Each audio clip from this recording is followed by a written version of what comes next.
Yes. Oh, Avril Lavigne. Right now. I'm sorry. We're on the Hangout live. It's dry and secure.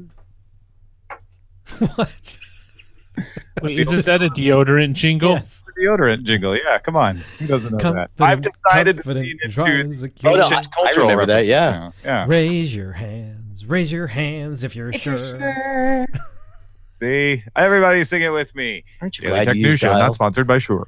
Aren't you glad you used dial? Now you have me thinking about the "We Like Short Shorts" ad from the 70s. Wow. Oh, you Well, I mean know that Nair? one. Yeah.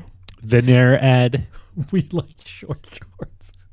If you dare wear short shorts, gosh. now for short shorts.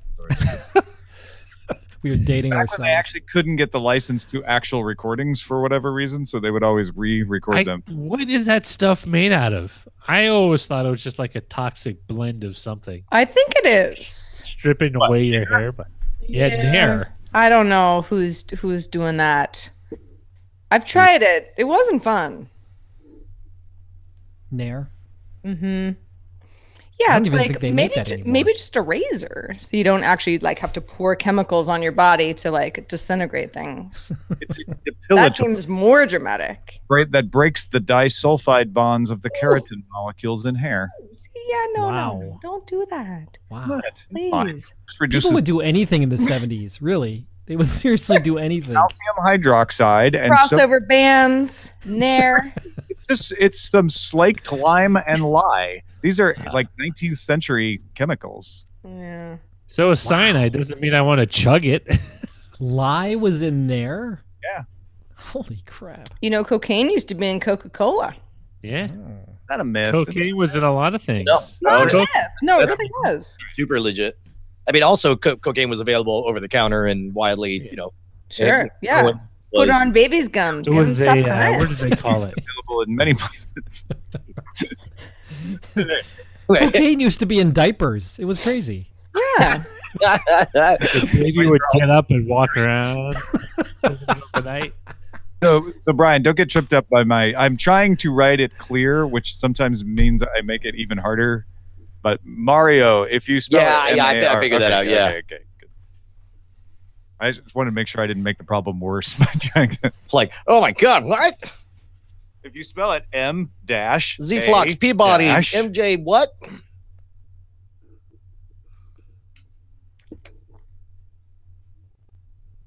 I guess we're right up on it, right? Do I have time Yeah. for a quick restroom visit? Roger, does Brian have time to go to the restroom? You have 2 minutes. Oh, that's enough. I can do it. Let's time him. Well, is this bathroom like on another floor? No, it's actually right there Yes. in this room. I'm watching it. No, He it's has to do with a across the- quarter-mile run. Well, he didn't say how much time he needed, so Right. Bathroom runs not always the same. yeah, they're not all equivalent. No, Fact- Not all runs are the same. not not gonna ask a follow-up question. That's right. Not all right. Probably the safer thing to do. Yep. It's a Friday. Happy Friday, everyone. Oh, you as well. Daily Tech Oh, News wait. Show is sponsored by Nair. Is not sponsored by me. If now- you dare to wear short shorts. Listen to DTNS, sponsored by Nair. Bum. Oh, you know, that's a perfect like merchandising thing. We could have short shorts in the DTNS store. We can do that. It'll say, Hey, Roger, Sure. can you Yeah. flash the move on button to make sure I'm logged in on the right account? move on. Hey, there we go. Great. Thanks. Excellent. All right. All right. Let me. Ooh, I'm stretching. All right. So wait. So I play that, and then I play the who's who, what's it? The music, and then while the music's playing, I say, "This is Daily Tech News for Do I? fun." I like your new style. Thanks. Well, the one from yesterday is few tech things you should know. Oh, right. All right. No, the cue in there. I see that. Yeah. I took Yes. the diddle out because this also becomes our public show notes. And I wasn't sure that people might misinterpret it. Yeah. Oh dear. You have so little faith in the audience. All right. I need silence. Okay. The Daily Tech News Show is powered by you and me. If you're not one of us, head over to dailytechnewsshow.com/support. This is the Daily Tech News for Friday, March 9th, 2018 from Brushwood Studios in Austin, Texas. I'm Tom Merritt. And from Studio Feline, I'm Sarah Lane. And I'm Brian Brushwood. Who let you in? Your daughters, all three of them at once. I just wandered in wearing a bathrobe. Are you doing a show? Len, go ahead. Oh, and from my frigid art cave in Northeast Ohio, I'm Len Peralta. Good. Brian, thank you very much for letting me use your studio. Oh, absolutely, man. No, This it's been a treat to feel like a grown-up operation. Yeah. This has been fantastic. We also have our producer Roger Chang manning the board at home. Thank you, Roger. Thank you for having me. Absolutely. Hey, you know what we should do? Start with a few tech things you should know. Qualcomm announced it removed Dr. Paul Jacobs as executive chair of the company, although he will remain on the board. If you don't know the family, Jacobs' father co-founded Qualcomm back in 1985. The board named Jeffrey W. Henderson to serve as an independent and non-executive chair. Broadcom bid for Qualcomm last November, but as we've talked about extensively on DTNS, the offer is stalled. It was rejected by Qualcomm's board at least twice and is now a national security review in the U.S. And meanwhile, March 10th, if you squint, it looks kind of like the word Mario, if you spell it M-A-R-1-0. So Google is celebrating by letting users of the Google Maps app change their location marker into a Mario Kart. Just look for the question block shaped button in the bottom right. The features rolling out today will be available for a week. Google Assistant will let companies create custom commands when the Assistant is built into their products. So a smart appliance that supports Google's voice assistant could start a hypercycle, even if that's not a universal command used by other appliances. Universal commands on Google Assistant already exist, but are limited to what Google's already set up, like on, off, or dim. Google also updated Assistant actions to send you notifications on your phone and has improved media playback abilities. At the same time, Amazon launched follow-up commands for the Amazon voice services, so you don't have to say Al's name every time you tell her to do something, just the first time within a few seconds. It's I want to think of how many euphemisms for Al we get. The big A, you know, Big A, Lexi. Yeah, there you go. Yeah. All right, let's talk a little bit more about automated trucks. Yeah, man. Waymo announced a pilot program in Atlanta, and they're going to continue tests on its autonomous technology with semi-trucks, which have added challenges beyond average-sized cars, as one can imagine. Next week, Alphabet-owned Waymo self-driving trucks will start taking cargo to Google's data centers, though drivers will be in the trucks as a safety measure. Earlier this week, Uber announced that its driverless trucks were making freight deliveries in Arizona, and Starsky Robotics announced an initial test this week of its remotely driven trucks. Embark has been operating its autonomous trucks since last autumn. So we are living in a world where autonomous trucks deliver things. That is the world we live in this second, right now, in multiple places. I think the most interesting part is I was thinking, what's it going to take to get people out of the cars? And I'm seeing the answer just in this summary, because first there'll be drivers in there for safety, and then remote drivers. And then it'll say, well, nothing ever goes wrong. Why can't they watch two cars at the same time? Why don't these remote drivers have 4 or 5 of them open? And at some point it becomes just an engineering position, like an IT manager. First, they came for the truck drivers. And Brian said, that's cool. Can they get me out of the driver's seat too? Next up, magicians, awesome. fire-eating robots. No. Well, I mean, this is a lot like we were talking about in Arizona the other day, where it's like, okay, this is a very limited test, right? You're going from data centers to another place using semi-trucks, you know, with drivers in the driver's seat to make sure that, you know, if anybody's paying attention to whether or not this should work in the greater Atlanta area, it's step one of a much larger rollout. Yeah, but the fact that there's so many different companies doing it at once, for some reason, leaps it another step forward in my mind, because it's not like, oh, well, one company's testing this and maybe they'll roll it out. Like these are coming. These are going to be a normal thing. It'll be the movie Logan in reality. Yes, as we all know, all of us are getting adamantium claws, and we're all going to be old alcoholics with maybe not factors. all of them. I just meant the one little part with the Sure. Hey guys, want to talk about OS loyalty? Yeah.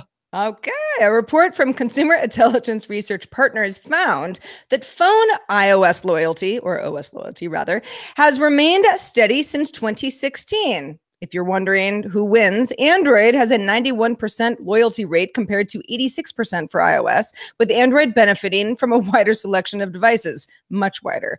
But because there's so many more Android users, iOS still gets a larger number of users switching to it than the other way around. This is so fascinating to me because I wish I could tell you that my position as a iOS loyalist is a reasoned position that was made for, thoughtful decisions. But that's not the case. I just happen to have it, and now it's inertia pushing me forward and forward and forward. And now it would be a big thing to switch. And I got to tell you, switching to the chaotic environment of Android, especially where there's, I've found that my prejudices have been increased as I have gotten cozy for the last 10 years in the iOS side. Now I irrationally feel like, Android is a inherently less safe environment and so on. Yeah, I find this fascinating in many respects. One is it is a signal that we have matured on the phone operating system. So we've now settled into the 90s of phone operating systems when it was Windows and Mac, and that was pretty much it. Which I remember thinking the moment Android was announced, I was like, I wonder if we're going to see a second coming of the PC wars. And 10 years later, that seems to have borne fruit. I do think that it's interesting that Android is more popular. I think it's very easy to explain when it's got more devices. If you're like, I don't really like this HTC. Oh, I'll get an LG. You've stayed loyal to Android because you stay with all your apps, but you can get a new device. Whereas a few more people might move off of iOS because they're like, I don't want to go to the iPhone anymore, although it's a bigger jump. So that's why they keep their 86% loyalty, because people are like, I don't want to have to, go into an entirely new ecosystem. I wonder how long before these OSs either become irrelevant or get disrupted. What seems to be happening with Windows and Mac is that the operating system on the desktop is just becoming less of an issue anymore. And so we're not going to see Linux on the desktop be the big disruptor that people thought. It's an entirely different setup. It's Chrome OS. It's different form factors altogether.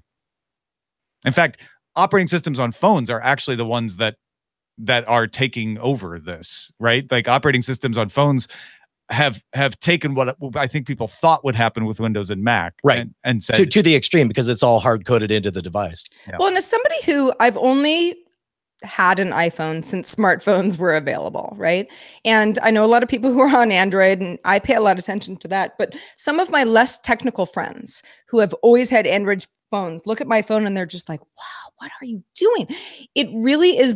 It when it comes to like the daily sort of methodical ways that you use your smartphones, it's not that similar, actually. Yeah, the big things are similar, but how you get there are different. Exactly. When I switch from one to the other and I use both, that's the thing that always strikes me is like, oh, right, I have a different 5-step path to make that happen. Well, and having the opportunity to switch back and forth is one thing, but most people just don't. Yeah, no. Reviews are out for Intel's Optane SSD 800p drives. These are the drives that use 3D crosspoint memory. It's a matrix memory, so it's Intel's a little vague on how they implement it, but essentially you stack memory on top of each other so that there's shorter distance between points and you can make it faster. That's oversimplifying it. That's basics of how it works. These drives cost $129 for 58 gigabytes. Not a lot of gigabytes per dollar. $199 for 118 gigabytes. When compared to a budget drive, it might do well. Gizmodo liked it compared to budget drives, but if you compare it to an equivalently priced hard drive, PC World notes you can find better performance at higher capacity. So its main advantage right now is longevity. PC World suggests it might make sense at a corporate RAID setup. These are the ones that don't use the SATA at all. They actually plug right into the PCI slot. That's correct. They don't use SATA. So these are the proof of concept. Like we can make a 3D crosspoint drive price is going to have to come down. Capacity is going to have to go up. Then when it's apples to apples on price and capacity, these should outperform everything else. Yeah, and nowadays I find myself increasingly as I think more as a business and less as an individual consumer. It used to be all I cared about was speed, but nowadays data redundancy, preservation of files and all that stuff, that longevity of the hardware, that's the big motivating factor as I consider safety. Yeah. Twitter CEO Jack Dorsey announced via Periscope stream that the company is working to allow users to verify themselves so that Twitter can take itself out of the selection process. Dorsey said it would free the company from judgment or imply any bias. Twitter verification was originally given out to public figures and celebrities. In 2016, Twitter allowed everyone to request verification, but who received a blue check mark versus who didn't was a mystery to many users. Still a mystery to me. I still have no idea the rhyme or reason of how they pick that stuff. Well, I don't think Twitter does either. That's why they're like, you know what? We're going to make a whole different system where like you can verify yourself, and we'll use something that's like similar to how Airbnb can verify people who want to rent out their house. Because for the last several years, a lot of people who would fall into the celebrity or journalist or otherwise public figure category like couldn't get check marks, and they didn't know why. Yeah, well, and this seems inherently more fair to me, and trust me, as somebody who was really excited to get my check mark. Oh, now everyone has stars upon stars. It's like I want to be petty like that, but I think this is a smart decision. And in fact, I can see them going even farther into essentially a community-driven Yelp-style rating of how legit public figure this person is. Is this person important or whatever? And I actually think they shouldn't do that. I'm not saying you're wrong that they might, but the problem is people see that check mark as a value proposition. Correct. As saying, we endorse this means person. they're credible and you can believe them. And the fact of the matter is, it shouldn't mean that at all. It should just mean this person says they're Brian Brushwood, and we're pretty sure they are. That's really all it should mean. Hey, what about Facebook, Sarah? Facebook has added Warner Music Group as a licensing partner. That's the last major label to sign with the social network. The deal allows labels to collect royalties on tracks that are used in videos, messages, as well as Facebook posts themselves. The company also has exclusive streaming rights for 25 weekday Major League Baseball games this season. That's a first, starting April 4th with the Phillies and the Mets. Yeah, they've streamed games before, but they weren't the exclusive streaming source of those games in the past. So now they've got although I'm not sure how exclusive this is. Justin and I were talking about this earlier today. They're probably going to still show these things on TV, on the MLB network on TV. Well, why do they call it exclusive streaming? So like streaming, yeah. The network's own apps would not have this? Well, the MLB network doesn't have an app. The MLB has MLB All Access. That's another question I have is, if I'm paying for MLB All Access, do I not get this game then? So I have a lot of questions about this, but I guess it means like you're not going to see this anywhere else but Facebook that isn't MLB. Like MLB, I think is a whole different question. So for free streaming, you're going to have to go with Facebook. And it brought to my mind the idea that Facebook has trying to become a media company. Twitter has been trying to become a media company for a long time, trying to become a news company.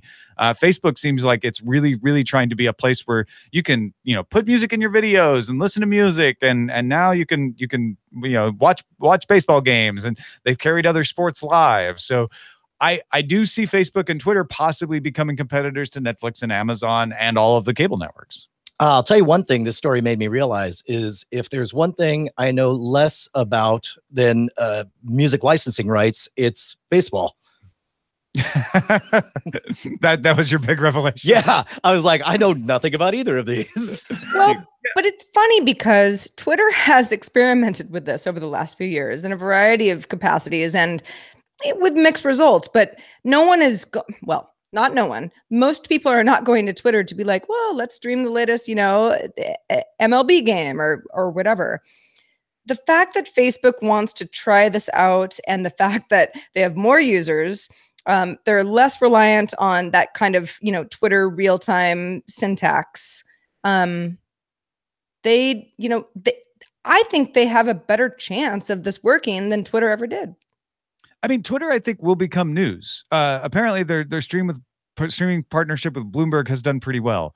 I don't know if they can ever bust out of that, even if they get Thursday Night Football again or something like that. But who knows? I think this is an interesting thing to watch. It could be in 5 years we're like, remember when Facebook and Twitter were trying to get in this game and it didn't work? Or we might be saying, isn't it crazy that Facebook and Twitter are networks, just, that we think of them right alongside all this other stuff. Hey, folks, if you want to get all the tech headlines each day in about 5 minutes, be sure to subscribe to Daily Tech Headlines. Sarah Lane has been kicking ass, bringing it to you all week at dailytechheadlines.com. You can also find it on your Amazon Echo, on the Google Home, and in the Anchor app, or subscribe to it as a podcast, dailytechheadlines.com. All right, let's get into a story that's been highly voted up on our subreddit. Daily Tech Headlines had it on yesterday's show. It was a couple days old, but I thought it's something we could dive a little more deeply into. California has proposed legislation to give you the right to repair your electronics. That is pretty much targeted at smartphone makers, but it would apply to a lot of gadgets, a lot of electronics. Proponents say it could cut down on the high fees that manufacturers charge to repair products, cut down on the added waste of products getting discarded instead of being fixed because it's so expensive to fix, I might as well just buy a new one. California isn't alone. 17 other states have introduced similar legislation. None of them yet have passed. New York had a big, long fight over this, and all of the companies, Google, Apple, Microsoft, are against it. They want to control that repair situation. Now, California has a law in the books that says companies have to provide a certain amount of repair, 3 years for cheaper products, 7 years for more expensive ones, but it doesn't say they have to let third parties do it. So they can charge almost anything they want for that. Do we feel that we should have that right, or should it be up to companies to say, you know what, if you don't like our repair policies, don't buy our products?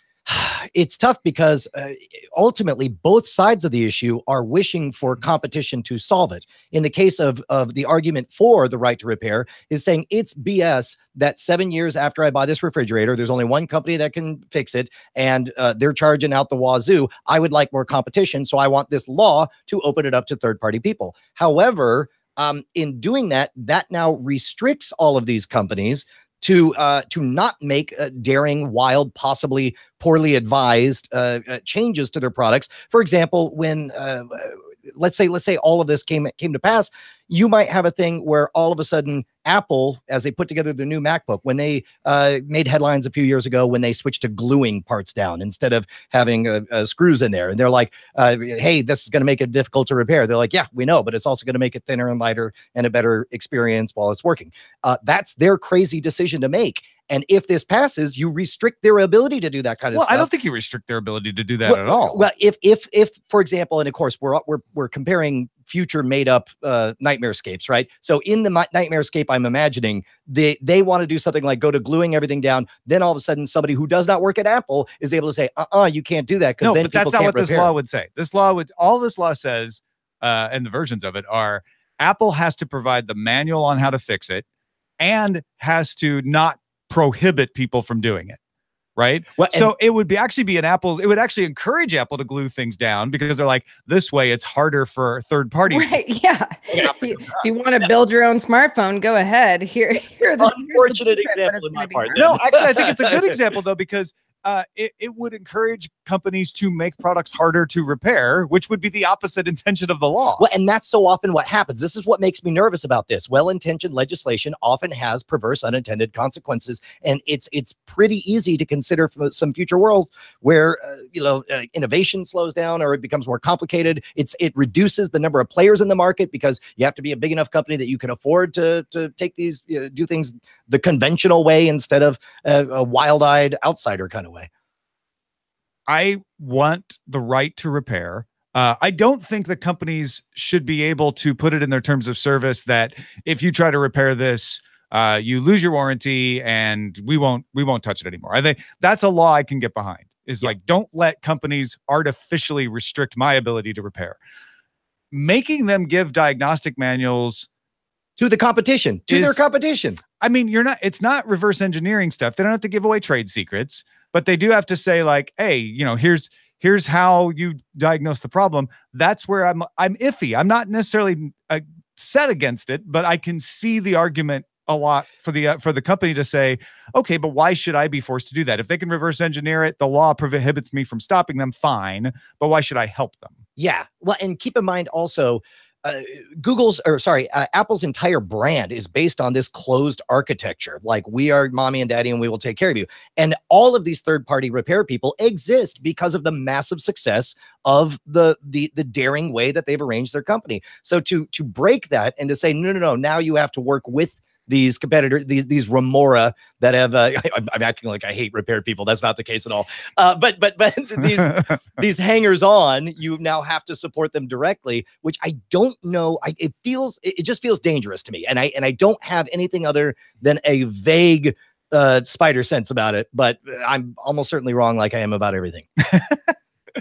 I was just gonna jump in here and just saying part of what bugs me is that if you own something, why are you? I have 7 years after you've owned it. Why does the company still have a control over that product? You paid for it and you own it. It's like saying you can never work on your car because you bought like a BMW. You can only go to a BMW certified shop or a BMW dealership to get it worked on. I can't pull out a wrench. I can't, unbolt a couple of nuts and take the tire off. I have to do that at a certified repair. It's like, I paid money for it. It's mine. I should be able to do whatever I want to it. Well, sure. They're not telling you can't do it. They're just saying, we're not going to help you do it. And right now, companies are saying, we're telling you can't do it. Okay. And that is and that's what this law would address. Well, and can't do it with the punishment of what? Like, what is the you would be breaking the supposed EULA agreement when you bought that item. But the punishment would be you're just out of warranty, right? Which is kind of how it's always been. I mean, most of the time that's it. It's not just out of warranty, but like if you need to bring it in for any kind of service that is covered by us, we won't do it. Even if you've paid for Apple Care, we won't do it because you've broken through. Man, that's an ugly artifact, but I feel like that's fair. It doesn't feel like I should be legally compelled to do a thing I don't want to do. I don't know. Okay, but imagine a situation where the screen on your iPhone broke.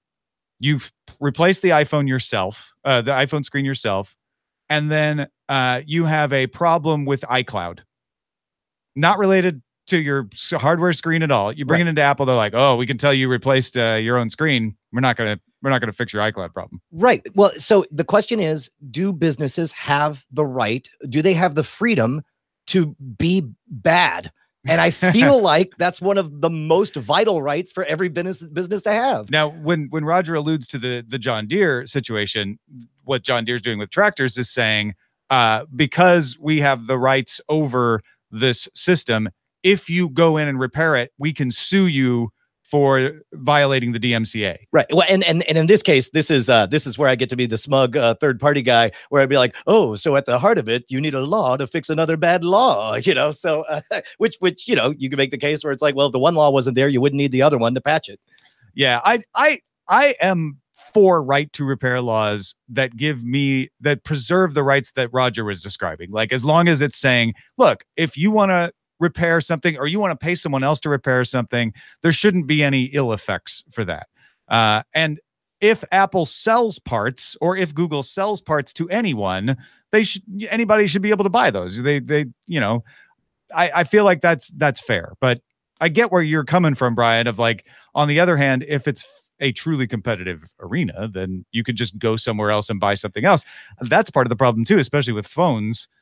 You're getting fewer and fewer members and this is of the inherent bias with legislation like this, is that it drives people to look at the seen benefit, and it's much more difficult to make up the unintended consequences. Yeah. Well, listen, folks, we know you got opinions on this, so send them to us. feedback@dailytechnewsshow.com. That's where we get emails, right? Yeah. In fact, the word lens feedback keeps rolling in. We really hit a nerve. This one comes from John and says, as another counterpoint to your experiences, because we were talking about word lens and Google Lens over the last couple of days, John says, I'm on vacation in Chile and I have a very specific use case for word lens. I am a diagnosed celiac, so I need to be really careful of what I eat, but I enjoy going out to eat to restaurants, so I use the feature to get a general idea of what's being offered on the menu before I have to ask the waitstaff in broken English or my broken Spanish, which is worse, what I should do. Seems like a go-to far better than I have no idea. What would you recommend? I would assume that the menu might not even be enough sometimes, and you'll need to rely on Lens to make some statements like, what's in this? Right, yeah. There are many menus that don't say like, and here's what's in every dish. Yeah, I know. But I guess, you know, having food restrictions in a menu that's not in your native language is a really good use case, at least to get like one step beyond not knowing what the hell you're doing. Heck. Yeah. For sure.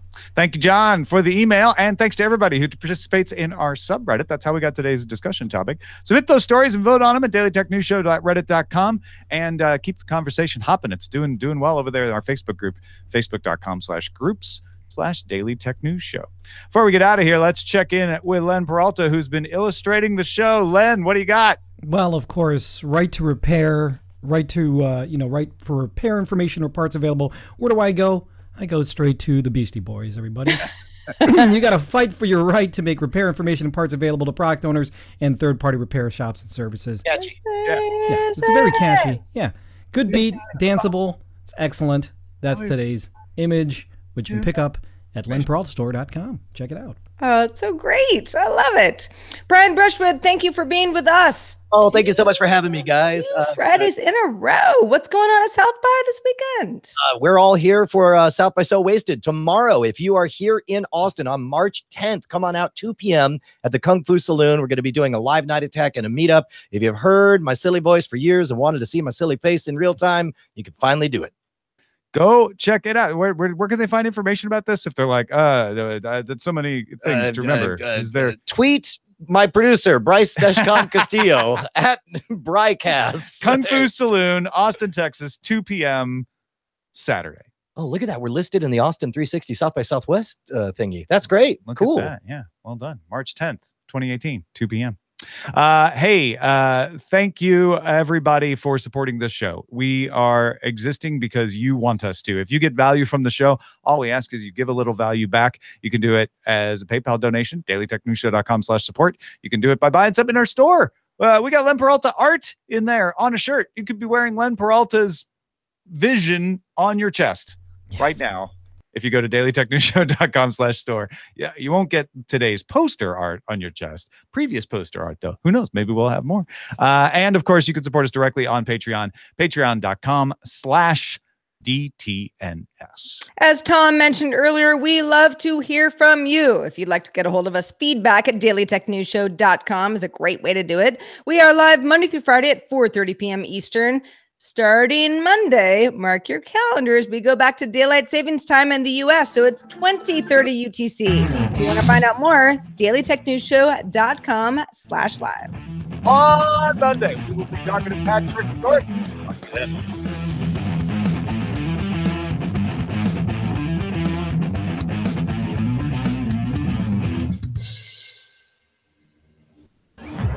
This show is part of the Frog Pants Network.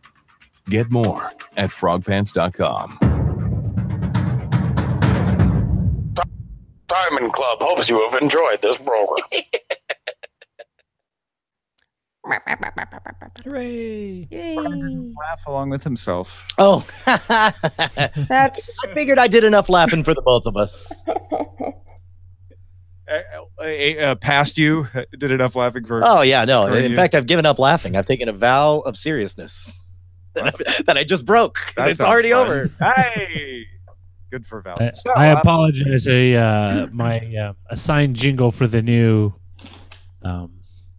Frog Pants did That's not fine, save. man. Don't worry about it. It's all good. What should we call this? Well, actually, we should switch roles again. What's Showbot.tv, right? Yes. Is it DTNS.showbot.tv? Showbot.chatroom.net. Oh, Showbot.chatroom. I thought there was a DTNS one too. There was. Chat. It's DTNS. I think it's DTNS.showbot.tv. Okay. Mario Maps. You can call her Al. Do self-drivers dream of crushing electric peaches? Putting a few concepts together there. You have the right to repair electronics. Wouldn't be bad.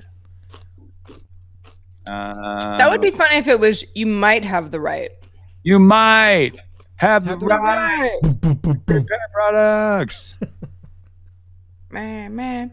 What to impair when you're repairing? Get it? Like what to expect when you're expecting. Oh, got it. Yeah, we got it. In a second. I don't know.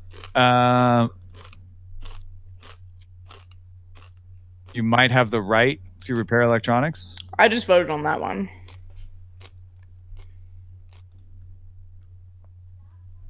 Oh, I think what BioCat was going for is like you have the right to remain silent.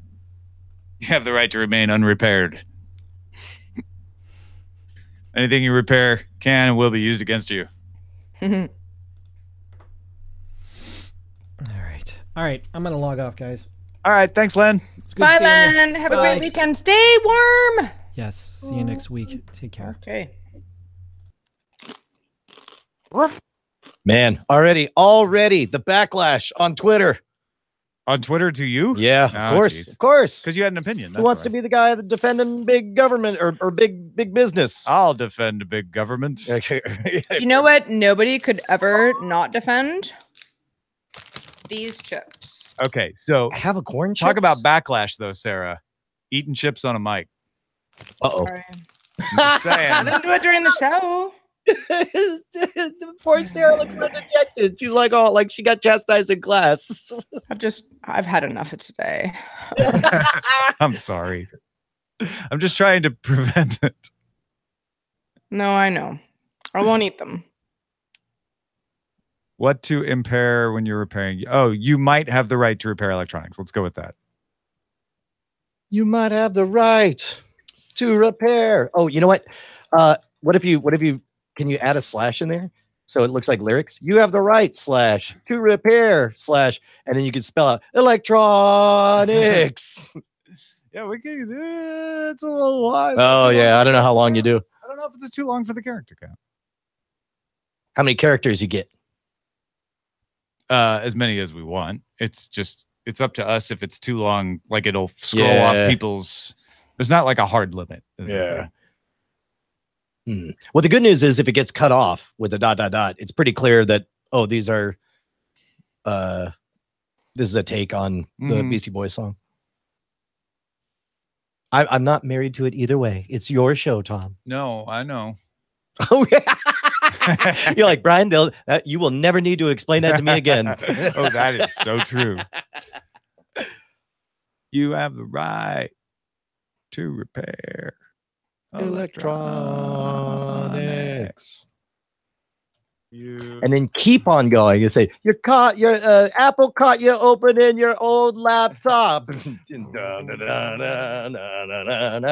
They're so angry their top is gonna pop. You got the right to repair electronics. Except when I write it out, it looks like electronics. I like that even better. Electronics. You could do the N. Electron. Yeah, there we go. That's probably better. You have the right to repair electron. Yeah, there we go. Electrons. Haha, gotcha. Yeah. We're So you set. have this. So wait, that's the title. You have the right to repair electronics. Yeah. You good with that? Yeah, that's fine. Because I'm just looking at the one you slacked to me. Yeah, the second one I slacked to you. Okay. Not the one with all the O's. The one with all the N's. Okay. Normally I was just a little surprised. Normally you're not into long consonant. I just don't have a lot of other options. As my parents said. I'm open to other options. It is a little long. No worries. Sounds good. Good. I need to levelate it, and then I'm gonna take it in here and do that thing to it. Open with. Is that your dog barking? Yeah. I don't actually have a dog. Mine. I heard a dog barking. Yeah, he stopped though, right? Yeah. Yeah, he barked himself out. That was his last bark. Now it'll be silent. Silverblade in the chat room said someone's dog is barking. Oh yeah, and I thought it was my feet. I'm surprised. I'm surprised that. Oh, you know what? I have the door cracked. Normally, I have it shut when we're recording, and I just opened it because I thought I heard a knock at it. You gotta fight. We are right. To party. So, what else is up? Blood pressure. Is there anything big happening in South by Southwest I should be excited about? You're more plugged in than I am these days. No, in fact, Eileen and I were talking about this morning. Like, there doesn't seem to be a ton of movies that are buzzy yet. Hey, the big one is the horror movie that John K. from The Office. Oh, John directed. Krasinski. Krasinski, Yeah. Thank you. Yeah. I'll tell you what, man. This being I think this is the second Friday in a row that I popped in. Friday afternoons. Apparently, there's a gap in my schedule that's pretty good to join you guys. And I love, now that I got a drum to bang to let people know about the modernrogue.com and the articles. Wait, the modernrogue.com and the articles. Yeah, I didn't mention it. You mean the modernrogue.com has articles? Well, yes, they're really good. They're all designed to make you the most interesting person in the room every time you get a takeaway from some of the best comedy writers on the internet, most of which I think all of which worked for Cracked and got laid off. And so I'm trying to hire them as fast as I can. Nice. Got to catch them all. Crack him on. Crack him on. Former crack demons. I got John Cheesicus. I choose you. Use your biting wit. John Cheese used biting wit against topic. How about sardonic wit? Yeah, there we go. Come on. That's good. The articles are way good. I'm really excited about. It's fun for it to be something that I'm not face to face with all day, every day. And so I wake up in the morning and I now have a favorite news site and I read the articles first thing. I'm like, this is amazing. I read the modernrogue.com for the articles. That was the first response Bonnie said. Oh, no. I would never watch Brian and Jason. I only go there for the articles. I don't want to see the pinups. I promise. Okay. Well, shoot. Anything else? No. Should I stop the cast? I guess so. Bye, guys. Good Thanks, to see everybody. you again. It was fun. We missed See you Monday. Send your hate mail to Ashwood. Drive safely.